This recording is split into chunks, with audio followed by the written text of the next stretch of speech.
Ask any history nerd about an important coin, and this will be the first thing to come up their minds.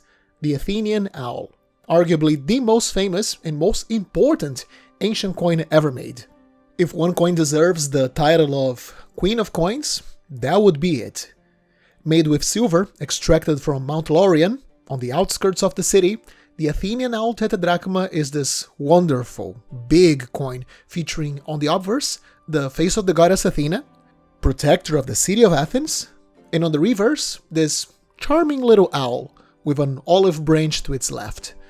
Both of these symbols make reference to the goddess. The owl for the Greeks represented wisdom, one of the attributes of Athena, and the olive branch represented the goddess's gift to the city, the first olive tree. Finally, to finish the design of the reverse, to its right, we have the letters Alpha, Theta, Epsilon, the abbreviation of Athenaion, or of the Athenians. You know, over the years I've become accustomed to handling these old objects on a daily basis, and with time this tends to reduce that wow effect most people get when they see an ancient coin for the first time. But this coin feels different. It has historical majesty attached to it. This was the coin that helped finance the fleets and armies that kicked the Persians out of Greece. It helped build the Acropolis and finance the rise of Athens as an ancient powerhouse. These were the coins circulating in Athens during the lifetime of Socrates or Plato. They were so famous around the Mediterranean markets that Xenophon, on his writings, mentions that an Athenian merchant could take chests of these coins abroad and come back with a profit. He didn't even have to trade anything. People were willing to pay a premium for the simple fact it wasn't any silver, it was Athenian silver, and everyone wanted it. The Athenian owl circulated and was copied all over the place, far away from its home. It has been found in places like Egypt, Sicily, Arabia, Phoenicia, Mesopotamia.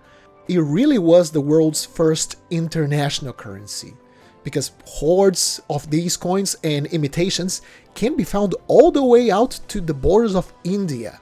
But you see, not all Athenian owls were made the same. As you might have guessed from my slightly dramatic introduction, this is a very popular coin and a common target for coin collectors. So if you want one, you might want to keep a few things in mind. So let's make sense of these coins. First of all, when we say Athenian owl, quote unquote, we're being very chronologically broad. This coin was issued in different types with different designs for nearly 5 centuries, with the first ones being dated around the 510s BC, right when Athens was adopting democracy, which is what you are seeing on your screen right now, a lovely archaic owl with its very unique and a bit crude design. It's kind of charming to see this very unusual looking Athena and owl combo. And the very last ones were struck around the year 40 BC, when Athens was already firmly under the hands of the Romans. And throughout these centuries, it's understandable, right? It changed a lot in its appearance. So this video will help you make sense of some of the main types out there which you may come across. Since I've already made a video on the archaic Athenian owls, which you can see by clicking the link in my pinned comment, today I'm going to focus on the classical period. If you ever buy an Athenian Tetradrachm, it's quite likely it comes from the classical period, as it was the time of maximum production numbers by far. Chronologically, for Athenian coinage, that classical span runs from the aftermath of the Persian Wars, so that's 480-479 BC, down to the age of Alexander the Great, so 323 BC traditionally marks the end of the classical world and the beginning of the Hellenistic period, when Athens was no longer the dominant force it had once been. And within that long stretch of time, these coins can be divided into 4 broad phases: the transitional owl series, the early mass issue, the late mass issue, and finally the pie-style owls. The transition into each of these types is also linked with certain important events in Athenian history, so let's go over each of these types. So let's begin with the transitional owl series, which can be dated to roughly the 480 to 455 BC range. This issue begins around the end of the Persian Wars, when Athens and the Greeks defeat the Persians at battles like Salamis and Plataea and manage to expel the Persians from the Greek mainland. At this time, Athens entered a period of extreme prosperity and stability, which allowed it to start minting more and more of these coins. Stylistically, the easiest way to understand these coins is that they are exactly what the name suggests, a transition between the old archaic owls towards a style more in line with classical art. There's this old saying that money is conservative, and we can actually see it here because visually these coins still keep some older features, especially Athena's front-facing eye, meaning her face might be looking to the side, but her eyes are facing you, the viewer, leading to this very unique look of Athena here. On the reverse, the owl's spread tail feathers are also somewhat similar to the archaic, the previous types, but the art overall also introduces new classical details, like a classical flair overall. Athena's helmet now carries 3 olive leaves, the reverse includes the crescent moon, the owl looks more realistic and harmonious, and the whole style gradually becomes more organized and more refined as the series progresses. Personally, out of all of the classical owls, this first phase is my favorite. The coins are incredibly harmonious and very pleasant to look at. Sadly, other collectors also notice this because these also tend to be the more expensive ones, unfortunately. We then go to the early mass issue series. This is what most of us think about when we think about this coin because it's by far the most numerous type by a very large margin. Like, these coins are incredibly common. It's actually kind of crazy to think one single city had so much silver available to it that it managed to make so many of these big silver coins in just 5 decades, because this series is generally attributed between the years 454 and 404 BC. Now, historically speaking, these coins come from basically the highest point of Athenian hegemony, with the dates ranging from the point when the Delian League, the treasury of the league, was transferred to Athens, and this supposedly League of Equals became, in reality, an Athenian empire. That would be the best start date. And the end date of this series is considered to be the end of the Peloponnesian War, when Athens finally was defeated by Sparta. Now, visually, these coins still keep Athena's front-facing, archaic eye, but the whole design is maybe a little bit more rigid, less refined if compared to the transitional series. On her helmet, you usually see once again the 3 olive leaves and the palmette, which is simply a stylized floral decoration. On the reverse, the owl is maybe no longer as slender or as personal looking as on the transitional coins, where in the transitionals it can feel like the owl is staring straight at you. Here, it feels like the owl feels a little bit chunkier, and it's not exactly looking at you, it's like looking upwards, above your head. So a common question that comes up is actually why this particular type is so common. And well, it basically has to do with the political moment that Athens lived on. This was the age when Athens had the power, the silver, and this imperial reach to produce coins on a really industrial scale. They had, according to records, as many as 20,000 slaves working the mines of Rhodian, and they didn't just have the mines. Athens was the hegemon of Greece, so it also had other sources of income, such as tribute from its subjects. We think of Athens under this concept of the polis, the independent city-state, and it's true that internally Athens operated in the system, but in reality there was an Athenian empire in a way, which explains just the sheer volume of wealth that was channeled into the city and was transformed into coins. We then continue to the late mass issue series, which belongs roughly to the 400s, 390s to 353 BC. And it's probably the rarest type of the classical series, as it comes from right at the time after the collapse of the Athenian Empire at the end of the Peloponnesian War. Seeing it under this light of a city that had just been defeated and sacked in war, it actually makes sense that there aren't lots of coins from that time, right? So the great 5th century age of Athenian dominance was over, and although Athens remained quite important, it was certainly no longer the commanding power it had once been, and as a consequence, the production number of coins basically collapsed. And here we see a very important visual development on the coins. Despite being very well entered into the classical period by then, more than a century in fact, only now that Athenian coins will start fully matching the broader Greek classical tradition as far as portraiture goes. We finally see the old archaic convention of showing Athena's eye from the front. It is finally abandoned in favor of a proper side profile. So that would be like an anatomically correct depiction of her eye. Very few other things really change on the coin. It's just really that it finally abandons every single remnant of archaic style. Taking a more nuanced look at it, Athena's head looks maybe a bit more natural, less stiff. Despite this still being far from a realistic depiction of a human face, it certainly looks at least less archaic fashion, I would say, especially compared to the early mass issues. The flanks also start becoming quite compact in this type. It's actually quite hard to find pieces of this type with the crest on her helmet visible, let alone complete. As for the reverse, I mean, the owl's still here, it's all still here in reality, the olive branch, the moon, all of the 3 letters, but the poor little animal is definitely starting to suffer. The large bulging eyes from the earlier mass issue, now they're like sunk in its poor little face. The owl is certainly a little bit malnourished, and I mean, the entire engraving style looks much less refined.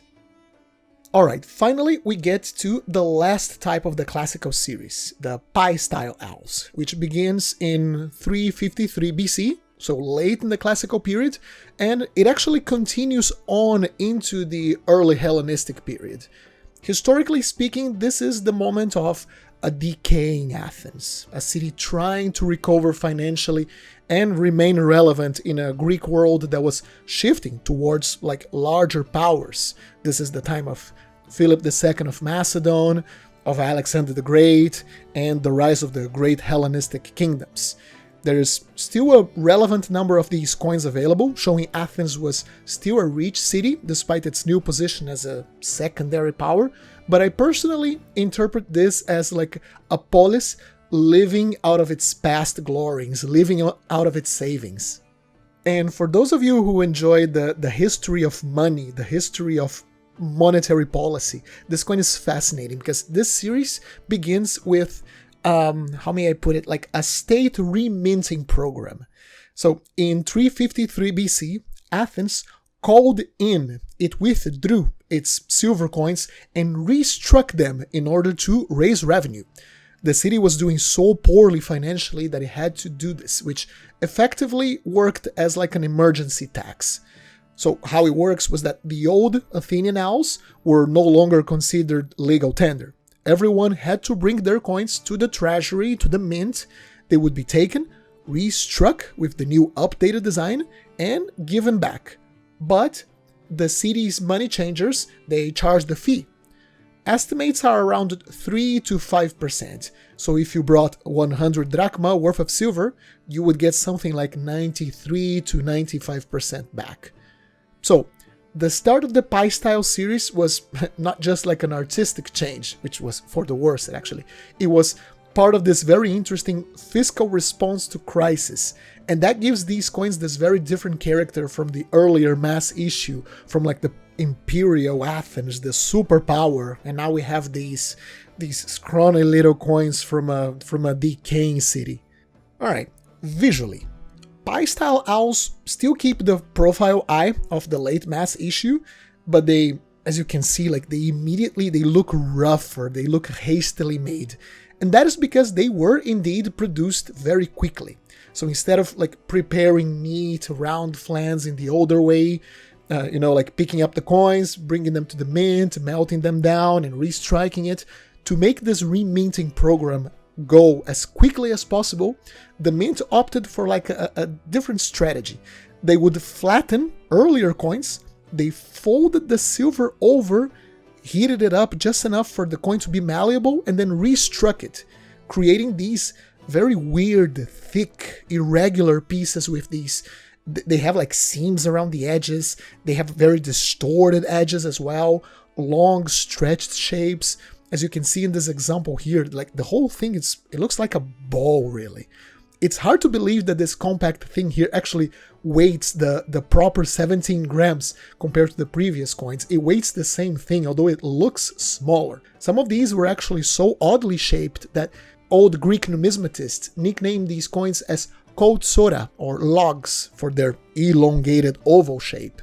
And the result is what you can see here, a coin that feels of lesser quality compared to the mass issue, which wasn't the top of Athenian quality to begin with. Athena is still similar in basic design, but she has definitely seen better days.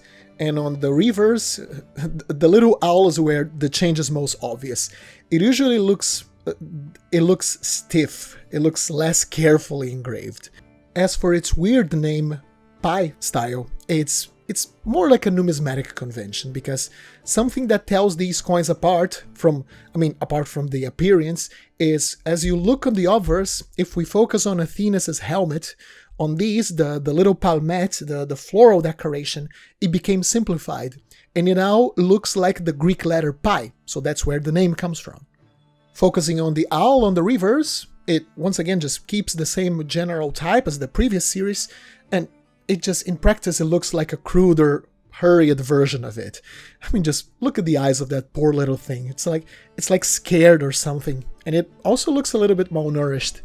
I love these coins in a sad, twisted kind of way, because they show very clearly the fall from grace of Athens. It's a visual manifestation of their loss of power. So the pie-style owls, they go from the very late classical period and they enter the Hellenistic period. The series seems to end around the 290s BC, in which the issues of Athens will have like a prolonged pause, but that would not be the end of the Athenian owl. A complete redesign would be instituted, called the New Style Tetradrachma, around the 2nd century BC. So this new issue coinage, it usually spawns between the 160s and the 40s BC. But that is a completely different coin, despite being considered the successor of the classical owl, and I think it deserves its own dedicated video in the future. So here we have it. Across the classical period, we have looked at 4 main types of Athenian owl tetradrachmas: the transitional owl series, the early mass issue series, the late mass issue, and the pie-style owls. Taken together, these coins actually tell the story of Athens from the years after the Persian Wars through the height of its imperial power and into its long decline in the 4th century. Absolutely worth collecting all 4 of them. I mean, few coins in history are so closely tied to the rise and fall of a nation, and fewer still became so influential beyond their own home city. The Athenian owl was not just one of the most important coins of the ancient world, but one of the most important coins, frankly, in world history. And if you want to collect ancient coins, I strongly recommend you add at least one of them to your collection. Alright, I hope you enjoyed this episode. Leave a like and consider subscribing if you did. Subscribe to the newsletter. Happy collecting, and I'll see you soon. Let me give a special thank you to all of my amazing channel members and Patreons for their generous support. This channel would not be the same without your help. And if you would like to be part of this list, have early access to my videos when they are uploaded to YouTube, and a series of other perks, make sure to check out my Patreon page and my members tab on YouTube. Thank you very much.